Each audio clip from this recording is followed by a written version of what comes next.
नमस्कार दोस्तों। इस वीडियो में या फिर इस क्लास में हम आपको उत्तराखंड का जो महत्वपूर्ण एक धाम है जागेश्वर, उसके बारे में कुछ महत्वपूर्ण चीज़ें बताने की कोशिश करेंगे। पहले ही आपके पास गूगल सैटेलाइट्स हैं, प्यारा सा भारत हमारा। तो यहाँ से हम चलेंगे सीधा उत्तराखंड के अल्मोड़ा जागेश्वर धाम, जहाँ पर आपको आज जागेश्वर धाम के बारे में महत्वपूर्ण फैक्ट जानने की कोशिश करनी है। क्या क्या हमारे लिए महत्वपूर्ण है इस मंदिर के आसपास के लिए। काफ़ी फेमस 1000 साल पुराना मंदिर है ये आपके पास। तो ये जागेश्वर धाम बोल सकते हो आप, जागेश्वर घाटी बोल सकते हो, जो जटा गंगा नदी के किनारे स्थित है। पहले इसकी एक झलक ज़रा 3D इमेजेस हम देख लेते हैं किस तरीके से पहाड़ियाँ हैं यहाँ आसपास। कहते हैं अल्मोड़ा सैलीफट और तेलीफट दो पहाड़ों के बीच बसा हुआ है। इनमें से कुछ एक घाटी है आसपास, आप देख सकते हो जागेश्वर के काफ़ी घने जंगल हैं। तो लास्ट टाइम क्वेश्चन ही पूछा गया था, अल्मोड़ा जो जागेश्वर है वो किन वृक्षों, किन पेड़ों से घिरा हुआ है। तो देवदार के जंगल हैं ये आपके पास, जागेश्वर घाटी है जटा गंगा नदी के किनारे। तो जागेश्वर जो है आपके पास अपने आप में दुनिया का सबसे पुराना एक शिव बोल सकते हो आप, शिव मंदिर बोल सकते हो आप इसे।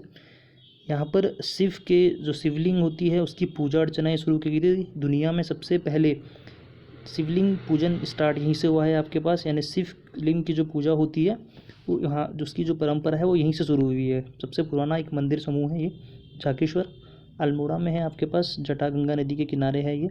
आसपास आपको काफ़ी घने वन दिख रहे होंगे। तो ये सारे के सारे वृक्ष हमारे पास हैं, देव वृक्ष जिसको हम बोल सकते हैं। आपके पास देवदार के जंगल हैं हमारे। शिव की तपस्थली मानी जाती है ये।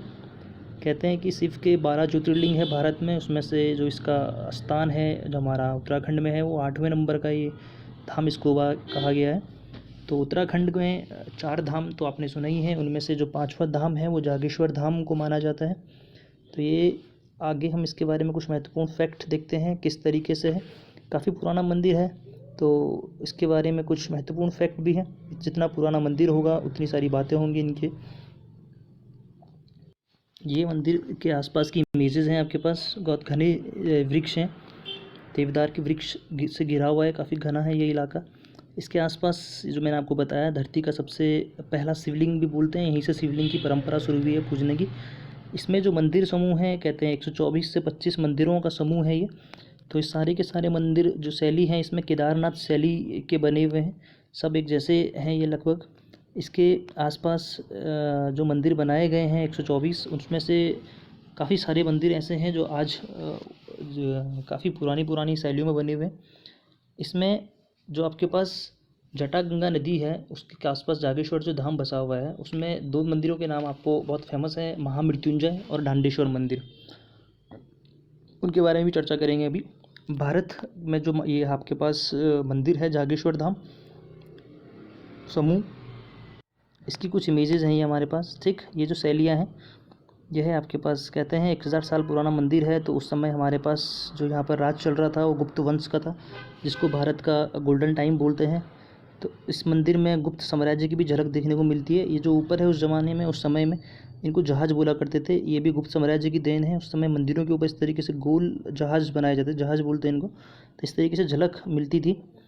तो काफ़ी सारे मंदिर हैं यहाँ पर। इनके प्रवेश द्वार पे 2 द्वारपाल हैं। जागेश्वर धाम योगेश्वर के नाम से भी जिने जाता है, बहुत सारे नाम इनके, योगेश्वर हैं, हाटकेश्वर हैं, नागेश है, इस तरीके से इनको जानते हैं। पर इनके ये हैं 2 प्रवेश द्वार, नंदी और स्कंदी। नंदी और स्कंदी इनके हमेशा अंगरक्षक माने जाते हैं। कहते हैं बुरी आत्माओं को ये अंदर प्रवेश करने नहीं देते, आज भी उनको रोक देते हैं, उनको आने से रोक देते हैं। तो ये नंदी और स्कंदी हैं जो यहाँ पर फेमस है। ये इस मंदिर के गुप्तकालीन झलक है। लगभग 124 मंदिरों के समूह है ये आपके पास, इस तरीके से झलक है। जागेश्वर मंदिर समूह को भारतीय पुरातत्व सर्वेक्षण ने भी अपने पास जगह रखी हुई है, जगह में रखा हुआ है, ठीक है। इसके बारे में कुछ महत्वपूर्ण क्वेश्चंस हैं जो पेपर में बनते हैं इसके, एक बार चेक करते हैं क्या क्या है। जागेश्वर धाम अभी मैंने आपको बताया 124-25 मंदिरों का समूह है ये हमारे पास, 124 से 25 मंदिरों का समूह है। उत्तराखंड का 5वां धाम कहते हैं इसको, और शैली कौन सी है, ये केदारनाथ शैली में बना हुआ है, निर्मित है हमारे पास। इसके अलावा 12 ज्योतिर्लिंगों में जो इसका स्थान है इसको माना गया है, 12 ज्योतिर्लिंगों में वो 8वां ज्योतिर्लिंग बताया गया है। और इसको अभी बताया मैंने आप लोगों को, योगेश्वर नाम से भी हम लोग जानते हैं। योगेश्वर नाम इसको दिया गया है, नागेश दारू काव्य ने भी इसको नाम दिया गया है। काफ़ी पुराना मंदिर है। तो इसमें एक हमारा जो स्वर्णिम पीरियड था भारतीय संस्कृति का, गुप्त साम्राज्य, उसकी भी एक झलक दिखाई देती है। 2 राजा जो यहाँ पर काफ़ी फेमस थे चंद्रवंश के, देवचंद और बाज बहादुर चंद, यहाँ पर भी काफ़ी बार इन्होंने पूजा अर्चनाएँ करी है, ठीक। कहते हैं मंदिर में जो है ये तांबा और देवदार के वृक्ष, जो तांबा है आपके पास उसकी चादरें लगी हुई है और देवदार की जो लकड़ी है उसका इस्तेमाल किया गया। चीनी जो यात्री था हेनसेंग वो भी यहाँ पर आया हुआ है आपके पास, और उसने अपनी बुक में इस मंदिर के बारे में भी लिखा हुआ है। जटागंगा नदी बता दिया मैंने आपको, जटागंगा नदी के किनारे है मंदिर, तो काफ़ी फेमस है। इसके प्रवेश द्वार पे नंदी और स्कंदी 2 द्वारपाल आज भी मौजूद है हमारे पास। ठीक, बहुत सारे मंदिरों का एक समूह है, तो यहाँ पे मैंने कुछ फेमस मंदिरों के नाम दिए हुए हैं, जिसमें से है महामृत्युंजय मंदिर, पिरामिड मंदिर, कुबेर मंदिर, पंच केदार, दांडेश्वर है मंदिर।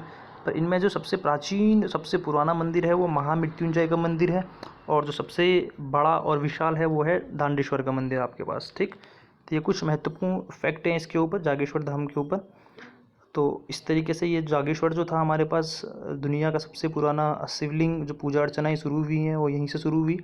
5वां धाम यात्रा कहते हैं उत्तराखंड का, जटागंगा नदी के किनारे है, और योगेश्वर और हटकेश्वर इसको नाम दिया गया है। ठीक, तो इसके अलावा हम कुछ नेक्स्ट वीडियो करेंगे, फिलहाल आप इसको अच्छे से चेक कर लो। तब तक के लिए गुड लक।